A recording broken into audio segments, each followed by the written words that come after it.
जोहार तेहेन्या गलमाराव आखड़ा रे सनाम को सागुन दाराम तेहेन दो बांकुड़ा जिला रेया साहेद चर्चा बाबद ते गलमारावाबन नोआ बांकुड़ा जिला लई लेखान गे सान्ताड़ कोआ नौकना मिटन टोठा रेया कथा राकाब हिजुआ जहां दो बांकुड़ा पुरुलिया मेदिनीपुर नोआ मिट टोठा को मिट अकान लेका गे अटकार गदोआ हो आदि नापाय ते चलाक कान ताहे कना उनका लेका गे नोआ बांकुड़ा जिला रेगे अड़ी आयमा अनोलिया को तैयार लेना जहां दो सान्ताड़ी साहेद को चर्चाओ कदा से नित को चर्चावेद गया तो नोआ साहेद चर्चा मांग बांकुड़ा जिला रे जहां नागाम कना नोआ बाबद ते मित बार कथा बन बाडाय लगे बांकुड़ा जिला रे ᱧᱩᱛᱩᱢ ओका लेकाते बांकुड़ा हुईना नोआ इदी काते अड़ी गान हर अड़ी लेकान कथा को लई कदा लेया को बांगमा विष्णुपुर राजा जहां ताहे कनाय विष्णुपुर राजा बीर हम्बीर मेनते मित राजा ताहे कना उनी रेन गिद्रा ᱧᱩᱛᱩᱢ ताहे कना बीर बांकुड़ा उनिया ᱧᱩᱛᱩᱢ खन गे बांगमा नोआ बांकुड़ा जिला रे ᱧᱩᱛᱩम दो हुई कना ओना सावते आरहों को लेया नौका जे बांकुड़ा जिला रे मित राजा रेन बांकुड़ा जिला रे अडिगान राजा को ताहे कना उनका गे मित राजा रेन मिटन सेनापति ताहे कना बांकुराय तो नुई बांकुराय आ ᱧᱩᱛᱩᱢ खन गे बांकुड़ा जिला रे ᱧᱩᱛᱩम हो हुई कना नोआ हुईना तो राज रापाज को कथा से सेदाय होड़ा जहां को लई अगू कदा जे ओका लेकाते बांकुड़ा ᱧᱩᱛᱩम कना ओना रे कथा नितो बोन नेल लगे पारसी साड़ेसिया को चेत को लईदा बांकुड़ा जिला रे सिरजन ओका लेकाते हुई कना नुकु पारसी साड़ेसिया को लई लेकाते जे संस्कृत सभा बाकू नोआ बाकू खन बांकुड़ा जिला दो सिरजव कना उनका गे पारसी साड़ेसिया जोगेश चंद्र राय उनिया मेल लेकाते दो बाम आर कुंडो नोआ बारिया सबाब मेसा काते बांकुड़ा बनाव कना और जहां रेकॉर्ड नामक कना नागाम रेना जेम्स रेनेल फल जहां मानचित्र बनाव लेदा 1779 साल रे जेम्स रेनेल मानचित्र बनाव लेदा बांकुड़ा जिला रे ओना रे बांकुड़ा जिला रे ᱧᱩᱛᱩᱢ दो नितो जहां लेका बोन ओला इंग्रेजी ते ओना खना कटी भेगार ने ओल लेदाय ओना तो नौका लेका BANCOORAH नौका लेका बांकुड़ा रे ᱧᱩᱛᱩᱢ ᱧᱟᱢᱚᱜ ᱠᱟᱱᱟ नागाम रे सकाम रे तो नोआ बांकुड़ा जिला रे सान्ताड़ी साहेद रे चर्चा ओका लेका हुयुग कान ताहे कना ओना बाबद ते गलमाराव लगी तेई सेटर मेना आकादिया मानतान जगन्नाथ सोरेन जहां दो काजली सोरेन ᱧᱩᱛᱩᱢ ते सान्ताड़ी साहेद चर्चा हुईदा पहिलो रेगे मानतान जगन्नाथ सोरेन ठेन खन आया साहेद चर्चा इदी काते मित बार कथा लई लगी इन नेहराय कना ओना तायम बांकुड़ा जिला रे जहां सारे नागाम रे कथा साहेद रे कथा ओना हबन आंजमा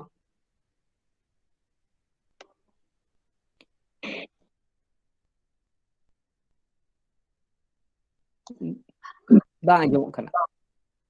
हाँ गोंके माइक्रोफोन ऑफ गया म्यूट गया ओना कटी ऑन हुआ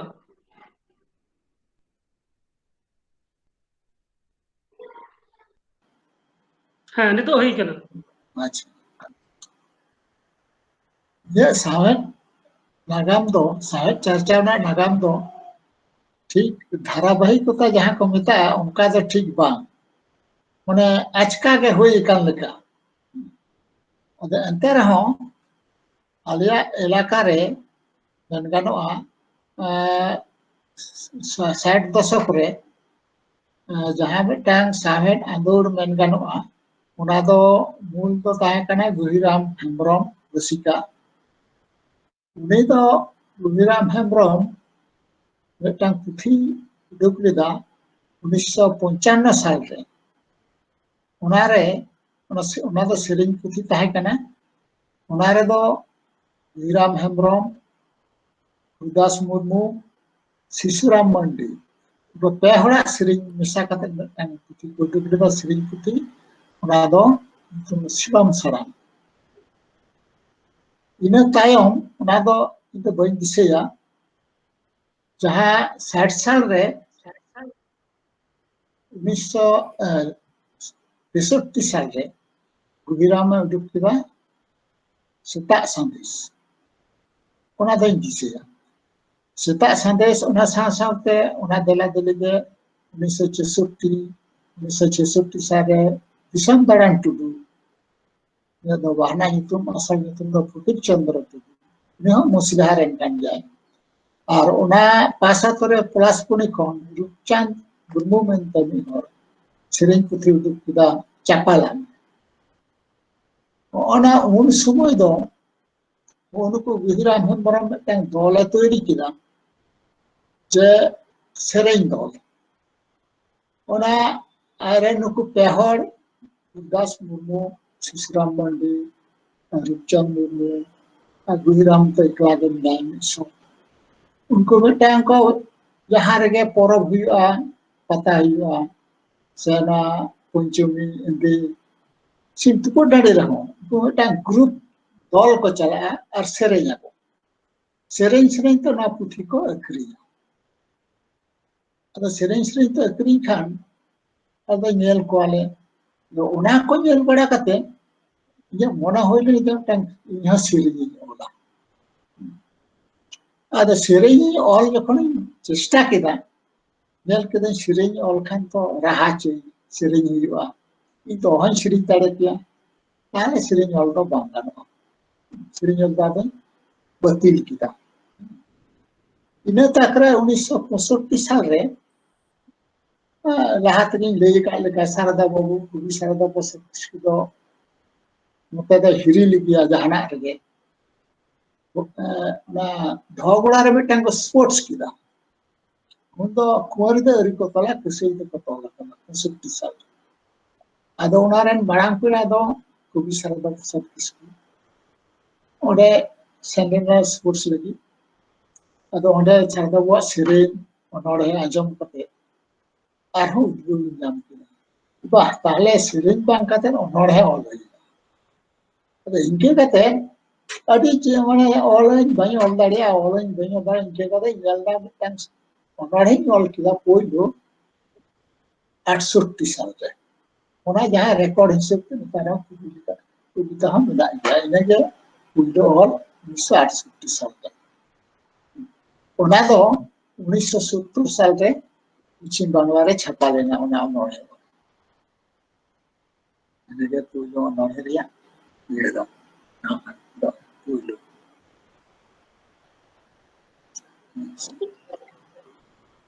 अच्छा अच्छा आयमा सरहाव और गोंके नितो हबिज ते तिनक गान पुथी उछन कान तमा पुथी हिसाब को दो अने ओनोडे पुथी तो मोड़े गोटा और बारिया अनुवाद बा मतुरी गोटा ओनोडे दो और बारिया अनुवाद 82 साल 1982 साल रे चाचो दीदी 84 साल रे तो गायगम और 93 रे तो धुली चितान और 2011 रे दो लंगाई में चंपावा और इन तला रे 11 परे और मिदटां 13 रे दो माने अजो कते मन और एनिया मिदटां आरो माच खाने साल दो 12 बुधु से 13 हुआ लेटकाई अनुवाद कदा रविन्द्रनाथ शिशु कविता खन बुकरंत खन और एने हाले के चलावन सेरमा 1900 माने 19 साल रे 2019 रे 2019 हां 2019 मिदटां अनुवाद हां रिपर को मनासा और मिदटां ओनोडा पुथी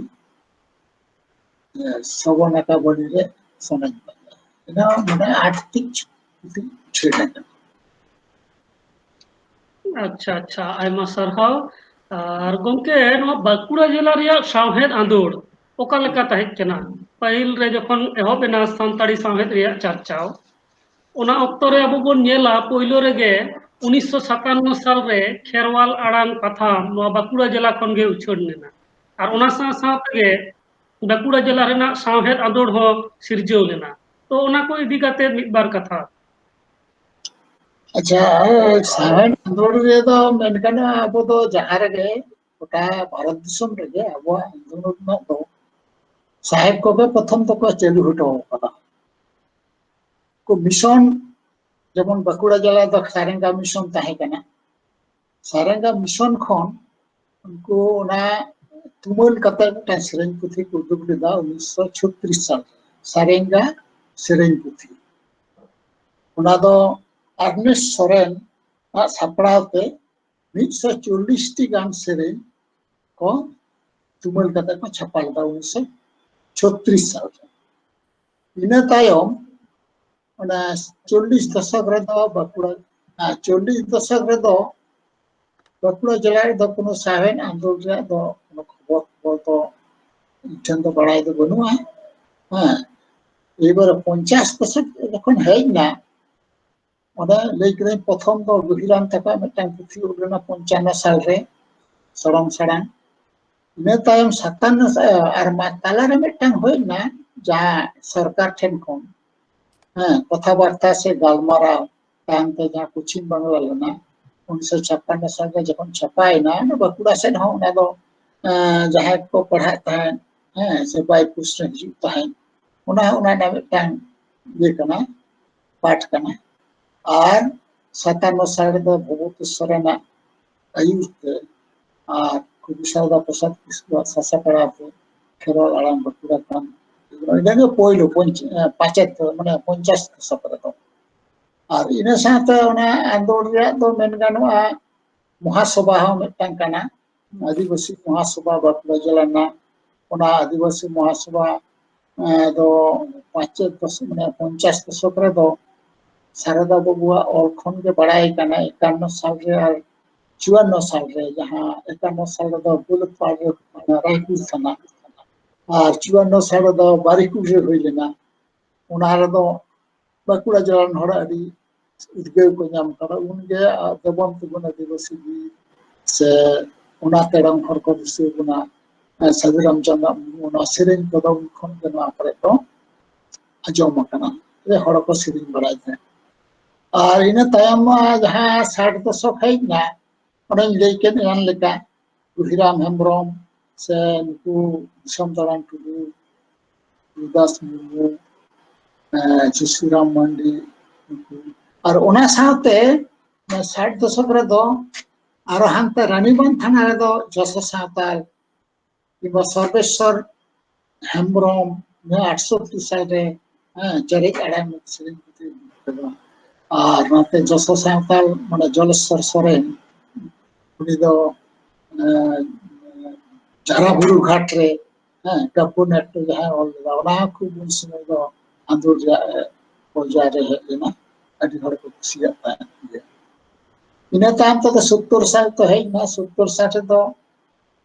आयमा अनलिए को हेना बाकुड़ा जिला रे उनको मुद्रे दो नेलोआ जे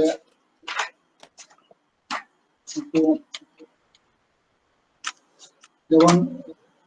70 दशक रे दो हाँ 60 दशक रे जहां को मिता कना 60 रे दो किंतु बाकुड़ा जिला खन दो कोनो पाथाम दो बांग छिन कना उन दो ना पश्चिम बांग्ला के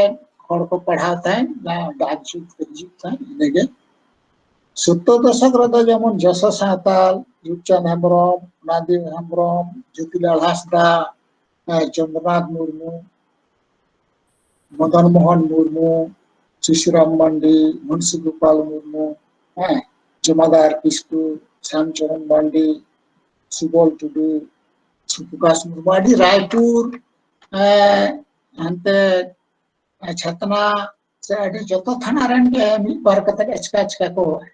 बाकुड़ा जिला को अचका को जन 70 दशक द ओका सेट खन चम होय कते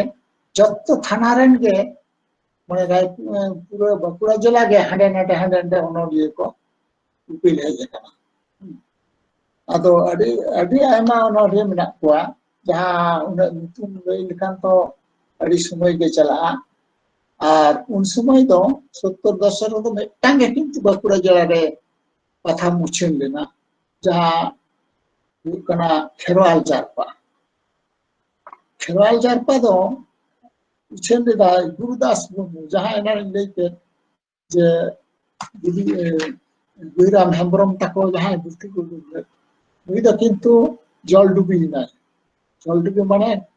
सही तलते उनी दो ना पात्र सार से रे चांदान कियरी सेशन कता उनते बसबास किदा उनते ओड़ा दुआर किदा ओंडे खन के उनते खेराल जाता है ओड़ा तो 70 दशक रे मिटांग गे बांकुड़ा जिला खन ये पथाम दो उछिन लेना इना ताम से तो कोन नेला हाकि तो 70 ये रे Aima ono all ko udu kana उनको only itu nyali ke dia ina tayom sito sapata do men gano ekdom lekha to bako chaba umpan only udu kana patham ho ay mau kana इनके कथा धारावाहिक भावे से मी लताड़ गया दो बकला जिला दो साहित्य चर्चा दो हुई दी कान गया नवाने ओनोलिए नवाने पथाम उछनी दिए गया अच्छा अच्छा आयमा सरहाव आरहो कथा बन आंजमा तो नोआ जहां बांकुड़ा जिला रे साहेद आंदोड़ नोआ रे नोई शारदा प्रसाद किस्कू कवि शारदा प्रसाद किस्कू हो अडी गान एनएम मेना से जोपड़ावे ताहे कना बांकुड़ा जिला रेना साहेद चर्चा और जहां लेका पाथाम को उछनोग कान तहना से ओनोलिया को ऑल बेले तहना तो नोआ को इदी गाते अबवा गलमाराव रे तेहेन और मिद गोंके सेटर मेना अकादिया मानतान महादेव हांसदा उनी ठेन खन नोआ इदी गाते मिद बार कथा बोन आंजमा सानाम को गुणमाना जोहार आबोरेन अड़ी ᱧᱩᱛᱩᱢᱟᱱ অনড়হিয়ে काजली सोरेन से जगन्नाथ सोरेन ठेन खन बांकुड़ा जिला रे सानताड़ी साहेद चर्चा बखराते मी बार कथा बन आंजम केदा कथा मतो अड़ी जेलें अड़ी कथा मेना एनहो नित हाबि जहां को गालमारावना ओडे नासेन इन जुटिया कान ताबोना जे बांकुड़ा जिला रे साहेद चर्चा 30 खन आर चेलकारे एहब काना मी कथा ते लैदो ना मुश्किला तो ओने जहां लैके ताबोन जे दिसम फुरगल लहा दो 1936 रे सारेंगा सेरेंग पुथी मिटन उछिल लेन ताहेना जहां पुथी दो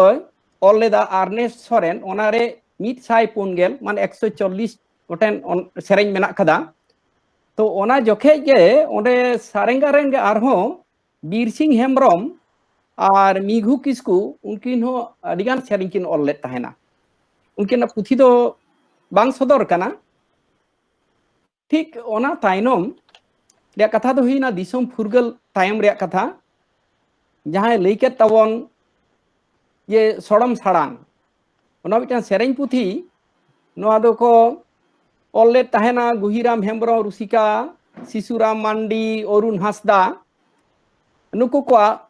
सेरेंग ओनारे ताहे कना जहां दो सेरेंग सेरेंग ते पता चता करे को आसेने तहन आखरिने तहन उन दो ओनागे ताहे कना रेवाज ठीक इने जोखे जे जला भिति एटा करे दो मेना एटा रे दो नोडे ना बኝ अगुइदा तो खेरल अड़ांग जहां बोन मेना ओना दो बाबू 1958 रे छापालना ओनारे एतहब दो कना जून 1958 अच्छा 56 57 अडी होड़ अडी का कुले अडी जायगा रे को ऑल कदा जे 56 किंबा 57 को ऑल बा इन ठेन दो एतहब खन मेना इन दो ओरिजिनल मेना खेरल अड़ांग ओना दो 1958 होयो अदो नोआ रेन उछनी दो ताहे कना पब्लिशर दो गोपीनाथ सोरेन मुक्तार बांकुड़ा और सासा पड़े दो भवतो सोरेन एडवोकेट और गड़ो सासा बड़ी दो शारदा प्रसाद किस्कू नोआ इदी कते उथन भूल कथा आरो मेना जाल जुड़िए खन उछन दो बान फास्ट फीडर रोड बांकुड़ा खन उछन कन थाना अच्छा जाल जुड़िए खन दो बान अच्छा फास्ट फीडर रोड बांकुड़ा ओंडे खन उछन कन थाना और नोआरे जहां को ओलेट तहना उनको तो कहि कना नारायण टुडू गुरुदास मुर्मू बैद्यनाथ मुर्मू भूपति भूषण मुर्मू गुहिराम हेम्ब्रम रुसिका चंद्रमोहन सोरेन बानेश्वर मांडी अविनाश सोरेन नीतिज अविनाश अनोढ़ी उनी दो बांग आर मिटन अविनाश दाड़केडी और राखोहरी सोरेन जो ओना भितर रेन गे को उपेल लेन थाना राखोहरी सोरेन ज्योतिलाल मांडी जहां दो कोलकाता सेने और बंकिम चंद्र भट्टाचार्य उनी दो स्पेशल ऑफिसर ओड़ा दो बांकुड़ा से ओकारे ताहे कान ताए दो संताली ते ओले तहने बंकिम चंद्र भट्टाचार्य और शिशुराम मांडी सनातन सोरेन नुकुआ दो जाओगे बांकुड़ा जिला रन और एटा जिला खन को ताहे काना ना भागलपुर हाबी रन अब से पंडित रघुनाथ मुर्मुआ हो साधु रामचंद्र मुर्मुआ हो और ना शारदा प्रसाद किस्कुआ मेनाय गे एटा जिला रन साथे बालकिशोर बास्के हाबी नुकु बात का एकन बांकुड़ा जिला लेट खवा तो नोआरे उद्गव को नोआ जहां को दाव बांग को ओल कदा मेनखान जतो कामी को जहां को ओराम कदा आयमा लेकान चेत काते बन चिकया ओकार बन छापाया उनकान दानांग रेन दो को ताहे काना हाराधन हेमब्रम तालगोड़ा हाराधन उनीगे नोआ एतो कमिटी रेन दो मीटिंग रेन दो पति हो हाराधन हेमब्रम उनका गे कावासोल रेन बाबूलाल सोरेन गोरा चांद सोरेन दो ऑफिसर होड़ और फकीर हांसदा उनी हो उनी दो ठीक नुई जलेश्वर हांसदा रंगे पासे खान बया कनाय आदो नुई हो ऑफिसर होड़ और बारिया एमएलए जदुनाथ मुर्मू और कमलाकांत हेमब्रम बाबूलाल सोरेन हो तांते एमएलए लेना ताय जाय नुकु दो दानांग खन आदि लेकान गड़ो सपोर्ट रको ताहे काना नोना को कामी लेते बांकुड़ा जिला रे नो खेरवाल आड़ांग तो खेरवाल आड़ांग तो गोटा उड़ीसा रेन ओनोलिया को छापा हकाना अंते भागलपुर हाबी रेन चेरे चिकेना एआई गोटे पासे खान एआई गोटेन लेखा ओडोंग लेना पाहिल सेना को दो पुथी लेखा साइज साइज दो पुथी लेखा तायमते तुरुया लेखा खन दो मैगजीन लेखा उनका ढालका सकाम होइना नोआ मिटन कथा खेरवाल आड़ांग बखराते लिया ठीक ओना ताइनम जहां दो अबरेन जे काजली लेके ताबन जे 70 दशक रेदो सांगेइना ठीक गे गुरुदास बाबू नोडे कोन भीटे छाडा हड़ नोडे कोन जे उदुबास्तु जहां बो मेना हुयन रे होय आया मोने जीवी दो साहेब चितान रे पारसी चितान रे ताहेन गया ओनाते ओंडे सेन कथे काकाटिया जहां चंदन कीरी ओडे खन आरो ओने खेरवाल जापा केदाय ओना दो खबर सकम नुना गे चालू बांग्लादेश हाबी सनक कान तहन खेरवाल जारपा तायमते दो ओना दो ये लगे हफ्ता किए साप्ताहिक खबर रे अगुले तहना और ओना बिदल रेया और मिटेन ओना 70 दशक रे दो पत्रिका दो और मिटेन ओडोंग लेना एभेन आड़ांग नो तो बांग ढेर दिन बांग चलाव लेना 1975 करे एहब नोआ गोड़ाबाड़ी खन रघुनाथ मुर्मू मेनते निया ताहे कनाय नो उनी नोआ दो साफराव तहना ओनारे आइमा शारदा प्रसाद किस्कुआ हो ऑल छापा कना आइमा को गे निते जहां बाडाय कना बांकुड़ा जिला खन दो इन हाबी दो 70 दशक गे सारी गे कागज दो बांग संगेया बारिया गे और जहां को कथा बन आंजम के जे ओनारा काटी जुटी जा कना जे रूपचांद हेमब्रम जोसो सावताल ओनादी चरण हेमब्रम अब काजली सोरेन नु मा हेगे ओना साथे असित सोरेन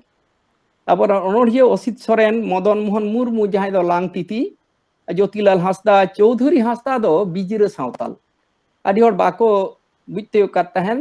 बिजिरे सावताल और जमादार किस्कू नागेश्वर मुर्मू छद्दो नितुम ते ओला और जोलाराम किस्कू नुकु ओना बिदल जहां दो ओना 70 दशक रेन आदि ᱧᱩᱛᱩᱢᱟᱱ ᱚᱱᱚᱞᱤᱭᱟᱹ ᱠᱚ ᱵᱷᱤᱛᱨᱤ ᱨᱮᱵᱚᱱ ᱞᱮᱠᱷᱟ ᱫᱟᱲᱮ ᱠᱚᱣᱟ तो नौका लेका इन काटी जुटी जादा लैते मा अथन गे मेना कदा तो एतहब दो नौका लेका बांकुड़ा जिला साहेब चर्चा और आंदोड़ मेनते दो ना मेना कदा आदिवासी महासभा ओना को दो ऑल पार्टा रे कथा लेना अच्छा अच्छा और बांकुड़ा जिला रे हो नेल दाबन जे अडिगान पाथाम उछन कना जेलेका खेरवाल आड़ांग खेरवाल जारपा रिया कथा मा लयन गे ओना छाड़ा काते मोलो इपिल 1980 सपोतो 1980 बीर आड़ांग 1981 एकिन 1981 जुग आड़ांग 1984 मैथ 1987 आहला 1988 बेदी सुकम 1988 जुमित दाड़े 1988 तोवा दारे 1989, सार सगुन 1989, लाहांती 1989, उन्नास 1990 नौका लेका अडिगान पथम को मेना आका तो नोडे कुकली हिजुआ जे नितो जहां लेका आबो जोगाजोग रिया मिटन माध्यम हुयुक कना मोबाइल अडी लगन तेगे मिद हर साला आर मिद हरा सगई से रपड़ हुयुक कना मेनखान पहिल बिदल रे नौका मोबाइल तो बांग ताहे कना वर्षा ताहे कना एकेन चिठी साकाम ऑल तो जगन्नाथ बाबू ठे नोआ कुकली दोया ओय जे नुनक गान पथा मुछनोक कान ताहेना नुनक गान अनलिया नुनक गान सासापड़ाव तेन को तो आपे को तलारे ओका लेका कते सगई पे जोड़ावेत ताहेना से चेक लेका कते सावहेद चर्चा पे लेताड़ इदियेत ताहेना नोआ इदि कते मिद बार कथा bang ado onolia saw sasaprai sagai do moj tahen khan ge bhagi ante reho ol kodo sasaprai chen undi chithi te by post te mane ol bheja huyuk tahe ado sasaprai kodo ona ko chapaya ado sasaprai do kusiya reho ko chapaya bang kusiya kan do hoyto bako chapaya ar adek sasaprai kodo abar nyel ako hoyto chapa joggo se bang ona do sasaprai pahata onoliya pahata set khan do ol bheja huyuga ar ona chapa len khan ge ol riske ado noa do jogajog mente do ropor ho ye ho jemon इन यहाँ को पथाम करें उदाहरण साथ जो ससबड़ा पे बाकी सगई ताहे कना महादेव बाबू आ रहा तो ओटा के बिसी गुलकता महादेव भाषा बेतरे कोलन मंडी सिली तो जरपा जुग जरपा रहो तापर जहाँ तक उन समय जहाँ तक पथाम उडुगो ताहे चिठी से काम जत्तो रगे इन कॉल को जाओ काट गया छपा हमको छपा कना ante reho ja poilo na kathany lei kida na puchim bangla re kintu poilo jaha onarhin cha bhejai leda ona da bako chapa leda jaha ona na daro mitang eta rokom katha hiju anodo do lekai prothome ona ol kida to poilo ol kida chap put kida onda kintu Jagannath Soren nyutum te bhejai leda पश्चिम बांग्ला 1970 साल से तो बाबा उना लहार गए 1970 से बाको छपा लेखान आता चुपचाप दिन तहाइना मिद सेरमा परे 1970 साल रे आरो इना कविता के भिजा के दम आता प्रथम उन तो बांग ताहे कना तो कारम परसाल चिया उन तो किंतु आरो nyutum दिन पाल्टा किदा माने नितार जहां nyutum पे अंजम पदा नोन रे कजली सरन्य किंतु उन तो छपा ado noa do che karon te jagona itu bain badaya jai ho kada one je tum chaluina un khoi ge ona tum te ko ado jai ho kada sasapra sao do onoliye sagai do bhagi kia na do bhage to hoge bhagia ne che insege katha se liya na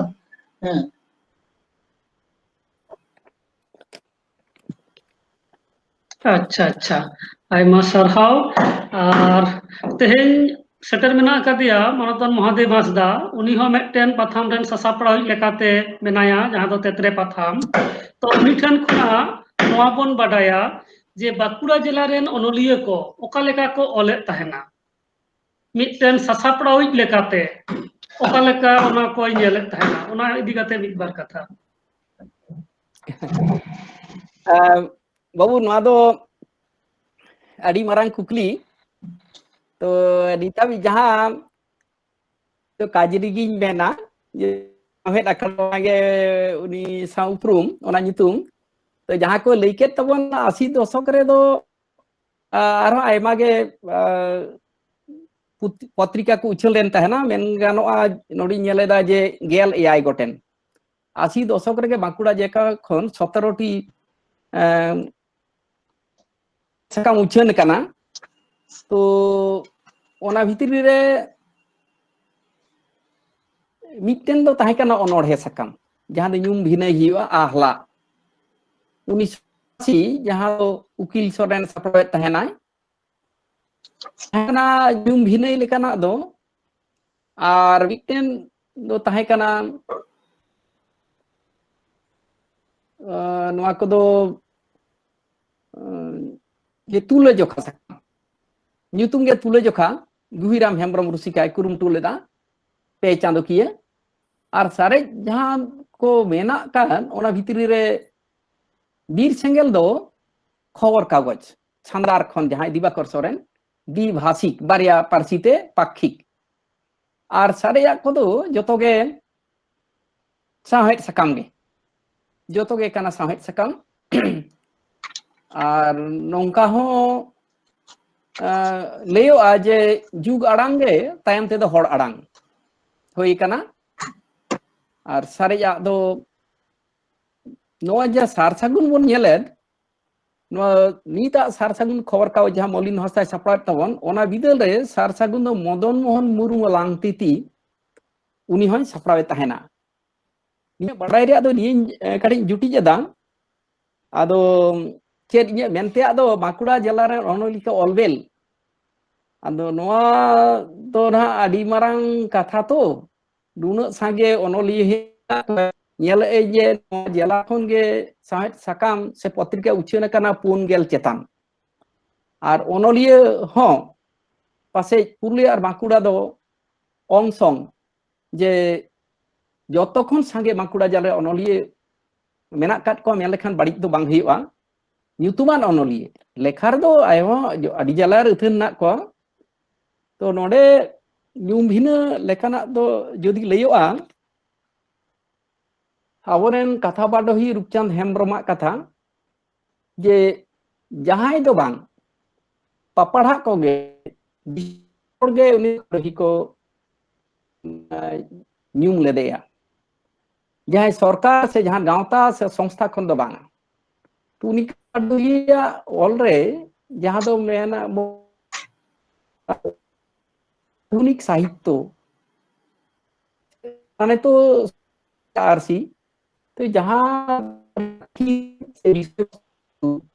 na gorhon katha gaban sodor hora rachona শৈলী ko mena ekal ge na ekbare adhunik jaha jiwi lokkan reyak katha se jibon jontrona katha jaha bon mena se ara jotokon katha do je kana samaj tonol jaha bhoilo idik kana samajik mulyobodh bangla te ko mena ona tehin do dhang dhaserok kana samajik obokhoy te mulyobodh re obokhoy ona do Rupchand Hembroma kahani re jaha tina kahani puthi hoi kan tai ji urgum unurum no je jaha ko hoi kana muchet re do kahani binda no sanam ko jhalak onare menaa unia olre kahani onka nodeni ge kanai onodhiya Marshal Hembrom Bakura jala ren ge Porimol Hembrom unia onodhe rebon nyela je adi lekana benegar menak kada je kado adhunik sahit adhunik kobita bon menet ine do gaban sente hiu une do theme se bhabna te seite hiu sanam sente ona ko menak kada ar onka ge aboren Osit Soren ado daktar do bay ola ona tege sahet akhड़ा re do uni do ona tege Osit Soren ge unia onodhe reya jaha theme ar ona onodo sonodor hora jaha leka gorhon te jaha do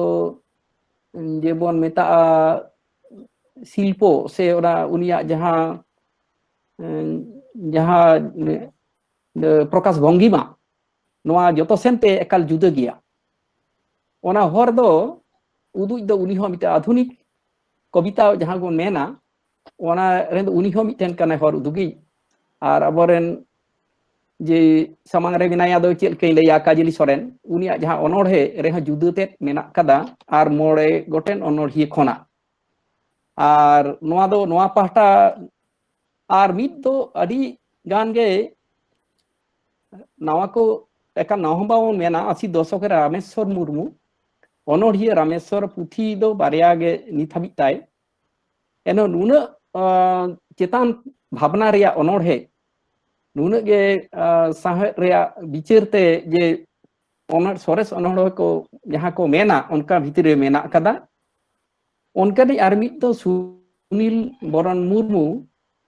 Sunil रानी बांधरेन गे तो दुई सुनील दा पढ़ा लेखान no दो इᱧ कथाई लेदा जे एकाल इᱧ को जखन मन है जीवनानंद दाह सा ओलिं पढ़ावेदा ओना सुनील बरन मुर्मू नोआ नौकाना आया जुदा मिटन स्टाइल जुदा लेकाते सनदर काते जहाँ को थीम से ऑल सदर कनाय उनी दो कनाय सुनील बरन मुर्मू नुको दो अनोढ़े रेनी पाहटा रेनी लेकेट को उनका गे जुदी मेना जे जहाँ को गामाम से उपन्यास ते हो नोडेन को जहाँ मेना काट को अडी ᱧᱩᱛᱩᱢᱟᱱ अनोलिये को अडी संगे को एनहो इनान सेरेन को गलाही लेट को जे नुई जहाँ मदन मोहन मुर्मू और मदन मोहन मांडी बाना हड़ गे गामाम से उपन्यास किन ओला कहानी किन ओला तो मदन मोहन मुर्मू दो लांगतीती आरा बाना ᱧᱩᱛᱩᱢ ताय अडिगे मने हुआ उनिया जहाँ प्लॉट को जहाँ साब रकाब कदा एकदम सांतार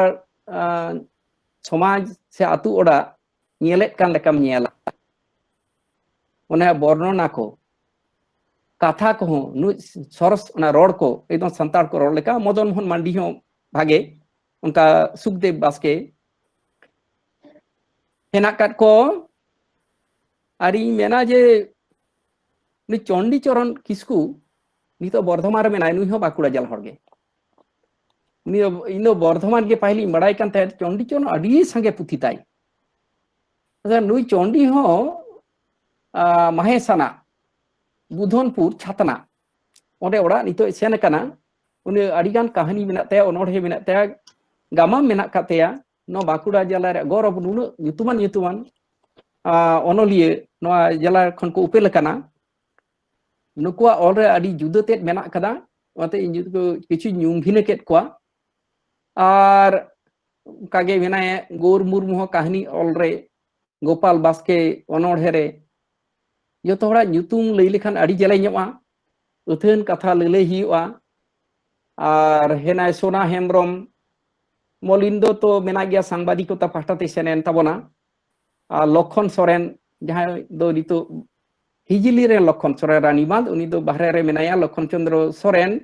उनका नरेंद्रनाथ बेसरा सुखचांद सोरेन धीरेन हांसदा शांतिमय हांसदा भूषण हेम्ब्रम भैरव सोरेन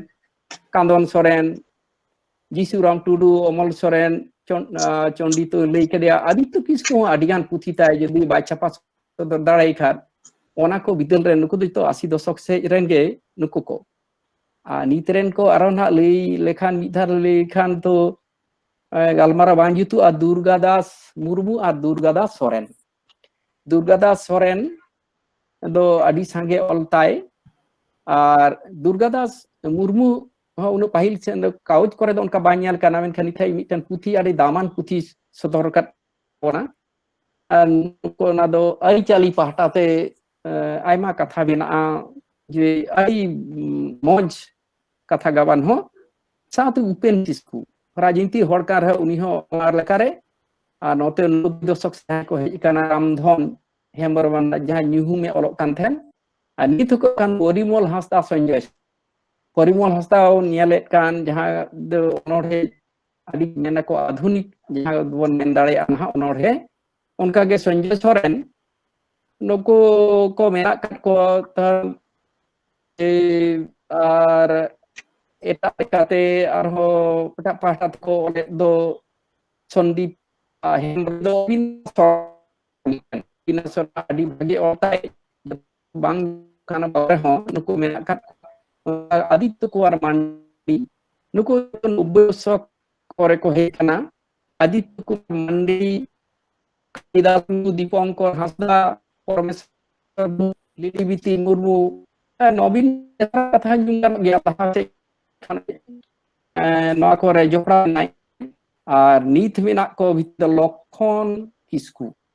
लक्षण किस्कू खतरा कविंद्र सोरेन श्यामचरण सोरेन परिवर टुडू बादरा कालिना मुर्मू नरेन सोरेन उनका आयमा आरो नवा को हेज इदिकना तो नुकु को ऑल जुदते उनका लई तो आदि समय लगा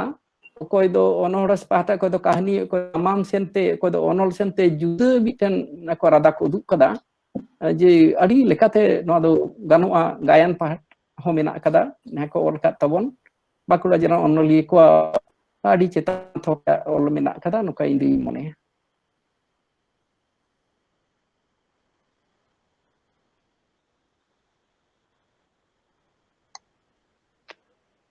आयमा सरहाव उनका लेका गे आबार जमादार किस्कू हो मेना अकादिया भागे गायन अनलिया आबार डॉक्टर विनय कुमार सोरेन उनी हो अनलिया साथे सासापड़ावी बाकुड़ा जिला खन गे तो नितो जगन्नाथ बाबू ठेन कुकलिन दोहया जे होय जे बाकुड़ा जिला रेन जहां अनलिया को अडी अडी लेकाना कहानी को गायन को अनोढ़े को ऑल अकादा तो उना को बाबत ते मित बार कथा लई लगे